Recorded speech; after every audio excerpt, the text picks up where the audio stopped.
we are born, we are given a world built on the decisions of previous generations. A world created by their choices, some good and some bad. Decisions are constantly made without the knowledge of how they will affect us, our society, and our world. But what if we did know the effects? What if we could make choices now that would someday lead to a better world? Every person has a choice. We choose what we buy, what we wear, what we say, and what we do. These choices contribute to an ever-growing swell that drives the course of society, eventually defining an entire generation. But it all starts with one choice from one person. 2 generations ago, society began making choices that have shaped today's understanding of pornography. In 1948, Dr. Alfred Kinsey published a best-selling book that suggested that all forms of sexual behavior should be normalized and that people should pursue all sexual urges regardless of age. Businessmen capitalized on this new idea and porn magazines hit the newsstands. Many became convinced that it was cool, harmless, and a gentleman's pursuit. Then, in 1993, came the internet. And like a tidal wave, pornography flooded the World Wide Web as a generation became consumed. And now, for the first time in history, hardcore pornography can be accessed from anywhere and at any time. So what does this mean for our generation? Through new innovations in brain technology, psychology, and sociology, we now know the truth about pornography. Porn is like a drug. It can rewire the brain, form addictions, alter views about sex, objectify the human body, fuel the demand for sex slavery, and reshape society as a whole. Pornography is often violent and abusive, a degrading lie that distorts the very meaning of healthy relationships and love. We are the first generation in the history of the world to face the issue of pornography to this intensity and scale. We are also the first generation with a science-based understanding of the harm pornography can do. And with that knowledge, we feel the responsibility to share it with others.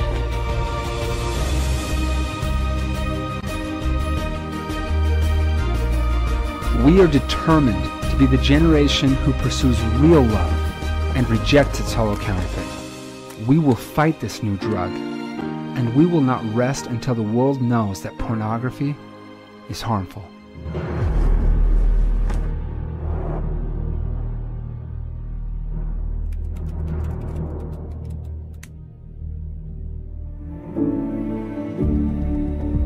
Hey, I'm Matt O'Hara. I'm 28 years old, from Durham, North Carolina, now live in Maryland. And I'm the type of guy, I feel like I'm sitting on a winning lottery ticket. I mean, I have a beautiful wife, I have 2 beautiful girls, and a beautiful family. I have a job that I love. Yeah, life is so great.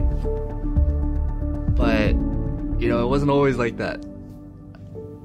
When I was 10 years old, I was on a computer and I remember looking at a little pop-up, and that was like the first spiral. I remember my first video that I watched in 5th grade, and every day that I would just go back to my room after school, after the bus ride, and look at porn. That was like my whole middle school.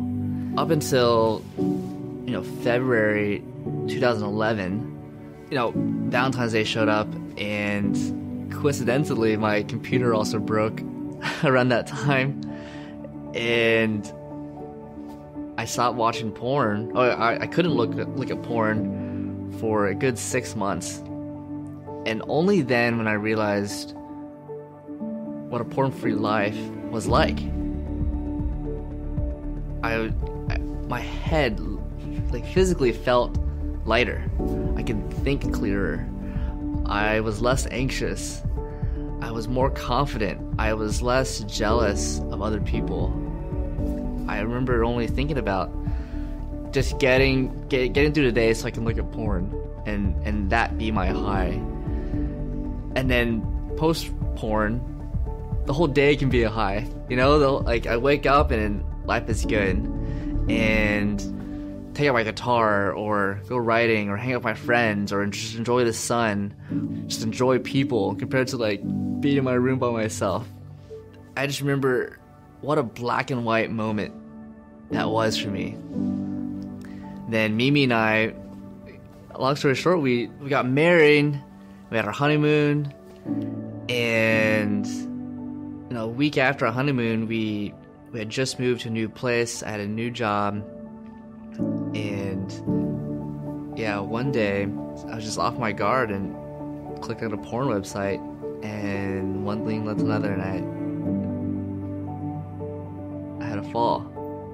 And I just remember being so confused because we just got married and we just had our honeymoon and life's supposed to be good, and all of a sudden I'm looking at porn again, and I just couldn't believe it. And she could just tell there's a difference in me. I'd go 2 months and fall, another 2 months and fall, and we went through a whole year of this craziness. One day she said, like, look, you talk sometimes about how porn can ruin marriages. Well, it can ruin our marriage. It can end our marriage. It was just this reality hit.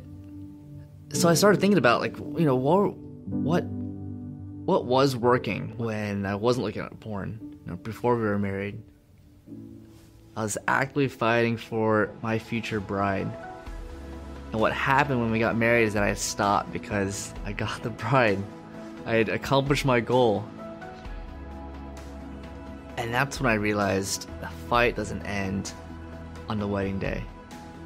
The fight continues every single day. Fighting for her and our love, and fighting for each other and our future families is what saved me. And that's the kind of love that I fight for.